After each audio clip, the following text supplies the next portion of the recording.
Hi, I'm Andrew Corbett, pastor of Legana Christian Church. I want to thank you for watching this video on Jeremiah. I want to show you why I think this is an amazing book and could only be inspired by God. As you watch this DVD and this video, I hope that your faith will be strengthened in God and His Word. This is Jeremiah. We're starting what I would call, to use Josh's language, an epic journey. This could take a while. Kim said to me last night, you realise how long this is going to take to get through at the pace you're setting? And she said, it'll take 3 years. And I said, if I hurry. So I'm in no hurry to do this because I think this book is so important, and I want to show you why. Jeremiah is known as the prophet who wept. And he's an unusual prophet. He came on the scene some 70 years after the death of Isaiah. Isaiah was the first, what we call major prophet. And Isaiah and Jeremiah share a lot of similarities. They both lived in a time when their prophecies were fulfilled within their lifetime. Both of them gave prophecies that extended hundreds of years beyond their lifetime. Both of these men were immediately respected and highly regarded, and both of these men were persecuted for what they had to say. When Jesus said in Matthew 16, verse 14, he asked this question to his disciples. He'd been ministering by then for about a year or two, and he said to his disciples, "What are you hearing?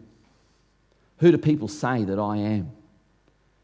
And one of the responses that the disciples reported back to Jesus was, "Some say that you are Jeremiah."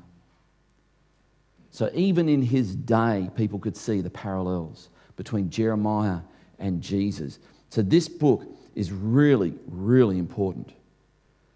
We're going to see that when what Jeremiah prophesied, Christ re-prophesied. Jesus quoted from Jeremiah. Jeremiah punctuates the life of Christ in the Gospel of Matthew. One of the opening prophecies about Christ is from Jeremiah. One of the closing prophecies of Christ is from Jeremiah. Jeremiah features large in the life of Christ. So strangely, we have a lot to learn about Jesus by looking at this prophet, Jeremiah. So who was he? We're told that he was the son of a the son of a priest, Hilkiah. And we know that about the time that he was born, around about 636, 640 BC, that it was about that time that the law was rediscovered. That is, the Bible, which had been curiously lost for several hundred years, was refound. It was found written on parchments of what's called vellum, which is scraped leather, almost paper-like, but it endures a long time. And it was found hidden in jars, put in a wall and sealed up. And as they were excavating parts of the temple, they found it. And the king at that time, his name was Josiah. Josiah read the law and reformed Judah, reformed Israel. And the law would have been taught, and young Jeremiah from the youngest age would have been taught probably by his dad, the law of God. And he would have grown up being very familiar with the Bible, very familiar with the law, which in that time was the first 5 books of the Bible. In Jeremiah chapter 9, in verse 1, we see another glimpse of his heart. He wasn't a cold preacher.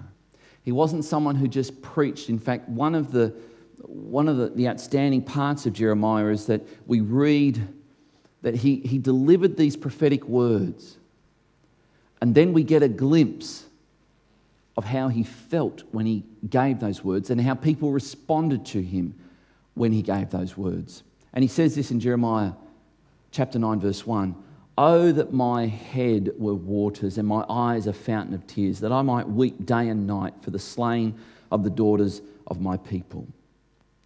So he felt the daughter of my people. He felt what he was saying. This was something very close to his heart. The Babylonians invaded Jerusalem the second time when they destroyed the city.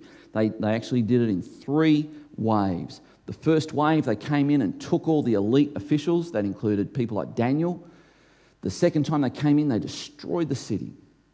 Then the third time they came in, they just took whoever was left. And when the Babylonians did that, one of the first questions they asked when they came into the city was, "Where's Jeremiah?" They knew who he was. They'd heard of him. He had won their respect. So Jeremiah was told to look beyond his own circumstances, his own limits, his own horizons as they had been at that time, and to begin to declare the word of God wherever. So think about Jeremiah. You probably wouldn't have picked him in a room. Which one's the prophet? You wouldn't have picked this guy. He would have looked very ordinary. He would have been very easy to overlook. Very easy. And isn't it the unlikely ones that God calls more often than not?